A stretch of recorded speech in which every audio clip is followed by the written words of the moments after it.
Endorsement.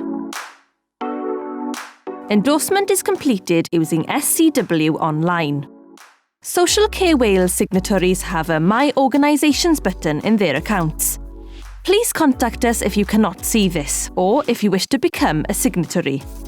Log in where you should be able to scroll down and see the following on your My Notifications page. If you are unable to access the outstanding endorsements, as indicated above, select My Organisations. Click on the organisation name and not the arrow to the right.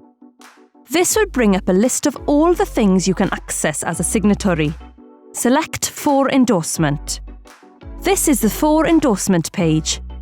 Click on the arrow next to the name of the person you wish to endorse and click View Application. You should view the application before you endorse.